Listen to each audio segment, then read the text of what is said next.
have a friend that is all about the looks of stuff, and it drives me a bit crazy. I mean, I've tried to get him to check out certain older anime shows or video games, but because they aren't 4K HD, he refuses to even give them a try.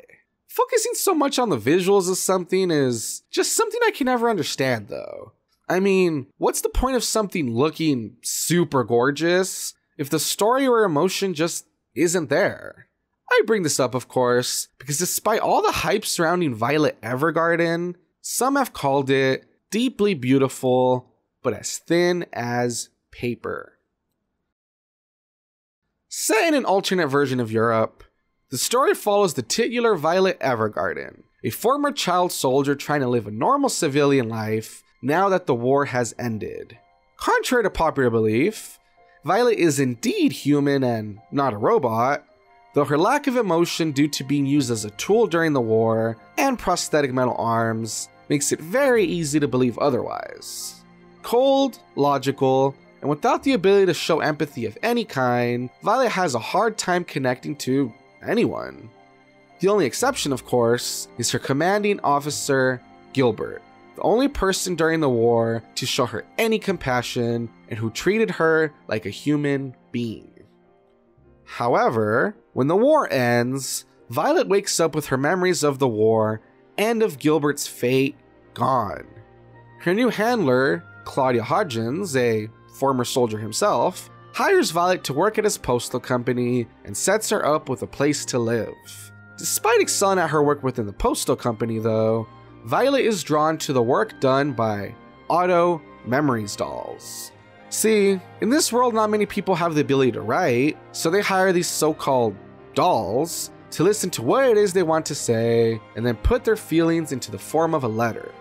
While a career in which Violet would have to communicate with others and understand emotions may seem like an odd choice at first, we soon learn that she becomes an auto memory doll in the hopes of understanding emotions and to learn the meanings of the words, "I love you," the last words she can remember Gilbert speaking to her. And so, we follow Violet and her work as an auto memories doll, learning to come out of her shell little by little, as well as live her life freely for the first time. Now, I'm just gonna say right off the bat, but this show is slow.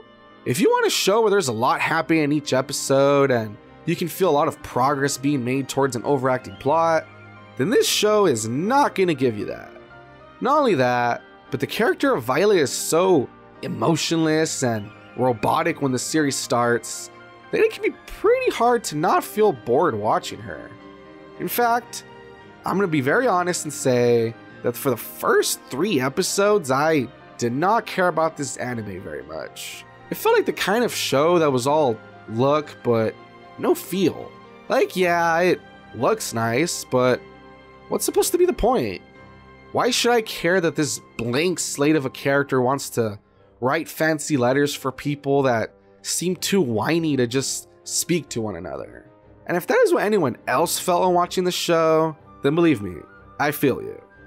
With that being said though, I do feel that the show is able to turn itself around beginning with the 4th episode. When I begin to watch an anime, I watch it to the end, no exceptions, but this is probably one of the few times that I didn't feel regret for sticking with something I didn't like. While the show felt like it had no heart before, I feel like at this point, the show begins to progress in a way where the people that Violet meets and the way she helps them begins to matter. For instance, when Violet accompanies a co-worker with a broken arm to her hometown and helps her deal with her overbearing family, I feel like I could relate to a certain extent with what was happening due to the themes of not always being able to communicate with the ones you love and certain feelings of inadequacy when it comes to one's place in life. Not only that, but while she's still very much robotic, it begins to feel rewarding when you begin to witness Violet's progression and growth when it comes to understanding what it means to be human. A great example of this is when she is discussing the topic of loneliness with the character, and while she at first states that she doesn't understand what the feeling of loneliness is, she comes to realize that the sad feeling and longing to see her commanding officer, Gilbert, is indeed loneliness. Trust me, It's the kind of thing that in context and paired with the beautiful visuals and music got me right in the feels. So all in all, does the anime have flaws? Yes. And I think they can be best summed up with how the first 3 episodes failed to get my attention and almost made me want to quit watching the show. And hey, even without those flaws, I don't think that the show will be for everyone, as slower paced, emotion-filled stories are not everyone's cup of tea. However, if you do like the slower paced emotional stuff and can make it through those first few episodes, then I think you'll like this show. It's a visually stunning work that really showcases what it means to connect to other people, and watching the shy, seemingly emotionless Violet grow and help restore those around her is quite an experience.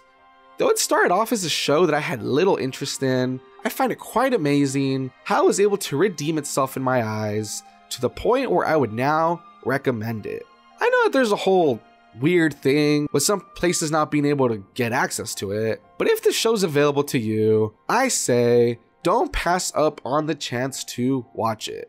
But hey, that's just my opinion.